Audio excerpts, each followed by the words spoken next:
దీంట్లో ఈ బుక్‌లో నేను తీసుకునే బుక్‌లో 300-500 క్వెషన్స్ ఉంటాయి. ఏంటిది multiple choice questions. For suppose transformer topics తీసుకుందాం. 503 క్వెషన్స్ ఉన్నాయి. రైట్? సో, నేను స్టార్టింగ్‌లో ఏం చేశానంటే, వచ్చిన క్వెషన్ నేను సాల్వ్ చేయడం, రాని క్వెషన్‌కి ఒక సింగిల్ స్టార్ పెట్టడం. ఇంకా కొద్దిగా ఇంపార్టెంట్ అనుకుంటే డబుల్ స్టార్ పెట్టినా, ఇంకా కొంచెం ఇంపార్టెంట్ అంటే ట్రిపుల్ స్టార్ కూడా పెట్టినా, 4 స్టార్ కూడా పెట్టినా, హైలైటర్ కూడా పెట్టినా.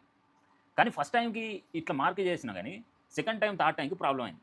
ఎట్లా ప్రాబ్లమ్ అయింది అంటే, సెకండ్ సారి సాల్వ్ చేసేటప్పుడు ఈ సింగిల్ స్టార్ కొన్ని డబుల్ స్టార్ అయినాయి. ట్రిపుల్ స్టార్ సింగిల్ స్టార్ అయింది. 4 స్టార్ అసలు స్టార్‌లోనే లేదు. అంటే ఇంపార్టెన్స్ అనేది తగ్గిపోయినాయి. అంటే వాటిని ప్రాక్టీస్ చేస్తూ దాని ఇంపార్టెన్స్ అనేది తగ్గిపోయింది. సో, ఇట్లా స్టార్ మార్క్ పెట్టడం వల్ల నేను అది ఇంపార్టెంట్ అని దాని దగ్గరికెళ్ళడం. అట్లా ఎళ్ళిన తర్వాత అరే! ఇది ఇంపార్టెంట్ కాదని తెలుసుకొని మళ్ళా ఇంకో క్వెషన్‌కెళ్ళిపోవడం. ఇట్లా షిఫ్ట్ అయితూ వచ్చిన. కాబట్టి ఒక కన్‌ఫ్యూజన్. 10 క్వెషన్స్‌కి కన్‌ఫ్యూజ్ అయితే ఏం కాదు. కానీ 500 క్వెషన్‌లకి నువ్వు కన్‌ఫ్యూజ్ అయితున్నావు అనంటే ఫర్ సపోజ్ 500 ఇంటూ 10 సెకండ్స్ ఏసుకో ఒక్కొక్క దానికి. 10 సెకండ్స్ నువ్వు ఒక్కొక్క క్వెషన్ మీద నువ్వు స్పెండ్ చేసిన ఇది నేను ఇంపార్టెంటా కాదా అనే దాని మీదనే నువ్వు స్పెండ్ చేసినా అనుకుంటే నీకు ఆల్‌మోస్ట్ 5000 సెకండ్స్.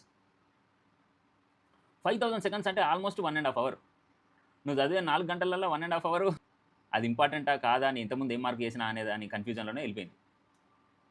రైట్. ఫస్ట్ ఒక ఏ4 సైజ్ పేపర్ తీసుకొని నువ్వు questions first time MCQs solve చేసేటప్పుడు ఒక ఏ4 సైజ్ పేపర్ తీసుకొని ఇట్లా నిలువున ఒక గీత, అడ్డం ఒక గీత కొట్టుకో.